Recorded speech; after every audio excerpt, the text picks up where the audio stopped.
मैं सर्वप्रथम करुणा के सागर महाकारुणिक तथागत सम्यक संबुद्ध से मंगल कामना करता हूँ कि आप सभी का जीवन सुखी संपन्न कुशल रहे। वर्तमान में देखने को मिल रहा है, आप सभी भारत के बौद्ध, भारत की जनता, भारत का प्रत्येक नागरिक सब जानते हैं कि कोरोना जैसी महामारी का प्रकोप दोबारा से एक कहर बनकर टूट पड़ा है। हालांकि कोरोना जैसी महामारी बीमारी तो है ही, लेकिन इसमें राजनीति भी हो सकती है। इसके बावजूद भी हम सबको राजनीति ना देखकर अपने परिवारों की सुरक्षा, स्वास्थ्य की चिंता करते हुए सभी को सावधानी बरतने की अत्यंत आवश्यकता है। आज हमारे भारत में घिनौनी और छोटे पैमाने पर राजनीति ना होती कोरोना जैसी महामारी को लेकर या फिर राजनीतिक चुनावों को लेकर, तो मैं समझता हूँ कि हमारे देश के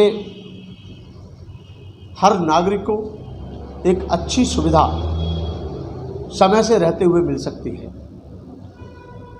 लेकिन एक तरफ भारत में चुनाव चल रहे हैं, एक तरफ हमारे देश में बुरी तरह से दोबारा से कोरोना जैसी महामारी से लोग जूझ रहे हैं और अपने आप को बचाने का प्रयास कर रहे हैं।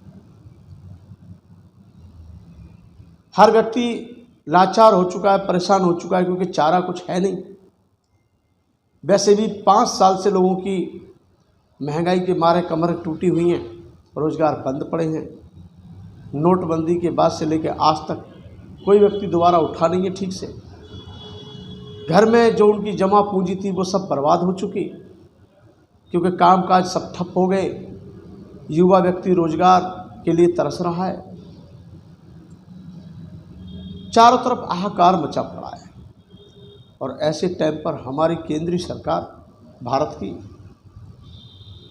अपनी रैलियां चुनाव जीतने के लिए साम दाम दंड भेद अपना करके सत्ता पे काबिज होने के सपने देखती रहती है। मैं ये पूछना चाहता हूँ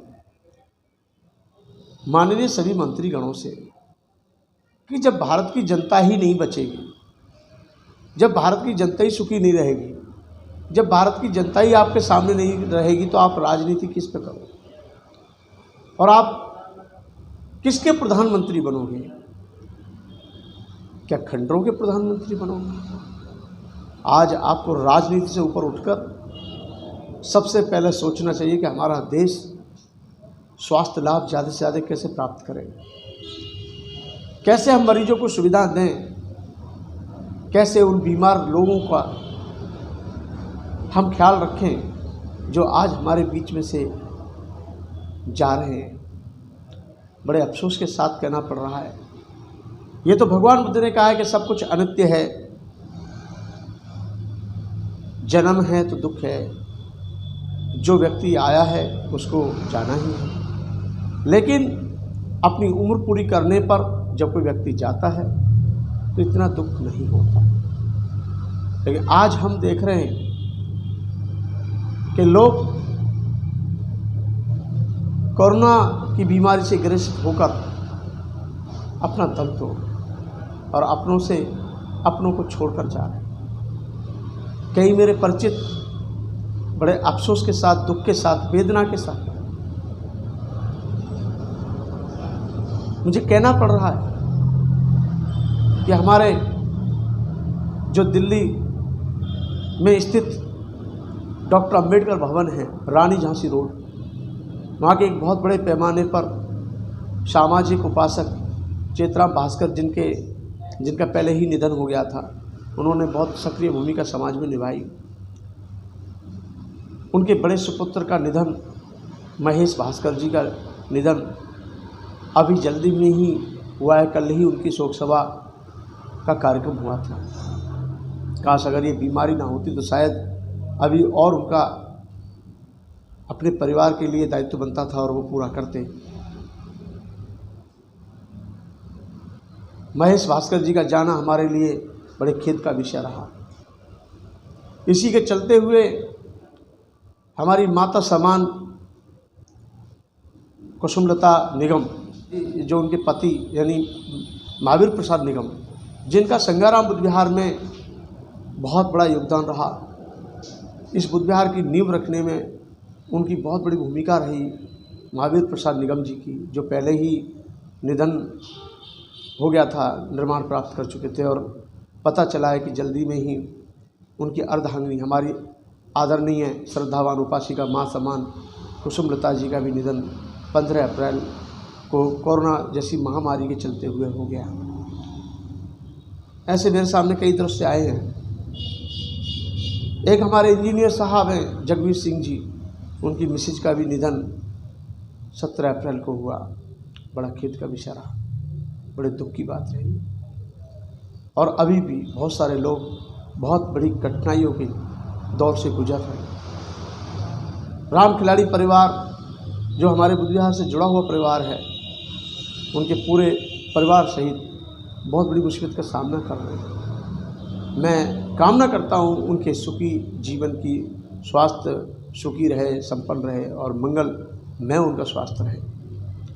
साथ ही हमारे SK गौतम, जो S3 को संभाल रहे हैं, दिल्ली में बड़े पैमाने पर काम कर रहे हैं, और भी बहुत सारे संगठनों से जुड़े हुए, हमारे बुद्ध विहार से भी जुड़े हुए हैं,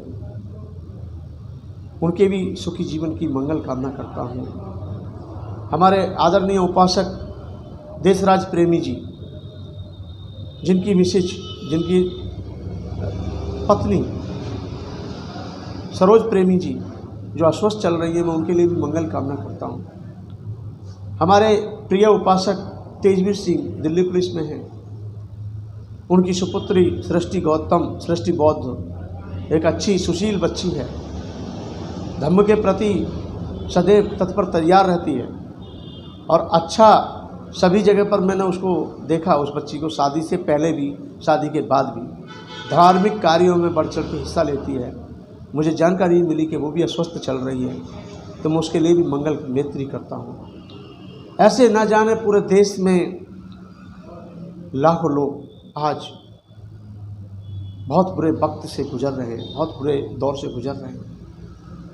एक तरफ सरकार की झूठी झूठी बातें सुन के लोगों के कान पक गए हैं, एक तरफ लोग ढिंढोरा की जो आवाज़ कानों में पड़ती है, अच्छे दिन बुरे दिन, 15 करोड़, लाख, 10 लाख, जो भी चीज़ें हैं, इससे समाज का विकास और समाज का उद्धार होने वाला नहीं है। अरे तुम सारी सत्ता पे काबिज हो जाओ, पूरे देश में आप सत्ता चलाओ, किसने मना की है? जनता आपका बिगाड़ क्या रही है? एक राजा का फर्ज है कि वो अपनी पार्टी, विशेष पार्टी का ध्यान न देकर देश की जनता का तरफ ध्यान दे। जब देश की जनता ही नहीं बचेगी तो आप शासन किस पे करेंगे? मेरा तो वर्तमान की सरकार से कहना है, अरे चुनाव जरूरी नहीं है, इस समय देश की रक्षा सुरक्षा और देश को स्वस्थ रखना जरूरी है। चुनाव जरूरी नहीं है मेरे हिसाब से। आप कोई बात होती है तो कांग्रेस पे लाद देते हो, कोई बात होती है तो आम आदमी पार्टी पे लाद देते हो, कोई बात होती है तो किसानों पे लाद देते हो। अपनी बुराइयों को दूसरों के ऊपर लादना ये ठीक बात नहीं है। और हमको यहाँ पॉलिटिक्स की बात नहीं करना है। हम सिर्फ इतना कह रहे हैं कि भारत इस समय पर बहुत कठिनाई के रास्ते से गुजर रहा है। इसको स्वस्थ रखने के लिए, कुशल रखने के लिए, सुरक्षित रखने के लिए और ज़्यादा से ज़्यादा हमारे देश में फिर से खुशहाली आए, इसके लिए सरकार को प्रबंध करने चाहिए। आज मरीजों को बेड नहीं मिल रहे हैं, दवाई नहीं मिल रही है, ऑक्सीजन नहीं मिल रहे हैं। क्यों? तो सरकार ने प्रबंध नहीं किए। बात सही है। सरकार को आपने जो वोट दिया था वो राम के नाम पे दिया था, मंदिर के नाम पे दिया था।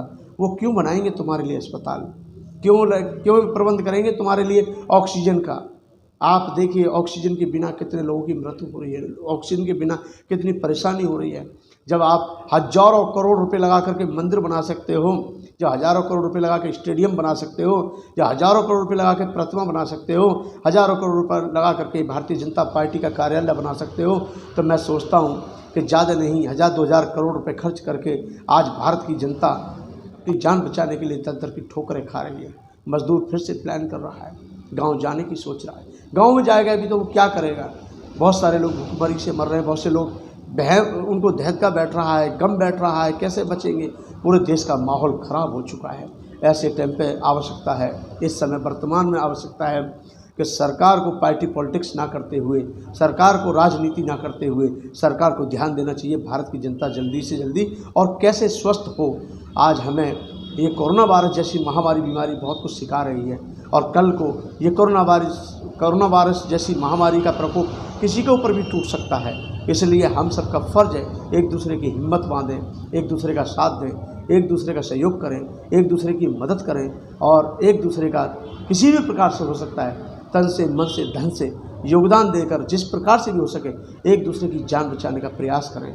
और सभी के लिए पुनः मैं मंगल मित्री देता हूँ तथागत भगवान बुद्ध के आशीर्वाद से कि सभी लोग जो आज महामारी जैसी बीमारी से जूझ रहे हैं वो जल्दी ही स्वस्थ हों, जल्दी ही कुशल हों, जल्दी फिर से वो स्वस्थ होकर के अपने आप को स्वस्थ करके वो समाज के बीच में उसी प्रकार से अपनी ज़िंदगी खुशहाली के साथ व्यतीत करें जैसे पहले कर रहे थे। आप सभी को बहुत बहुत साधुवाद।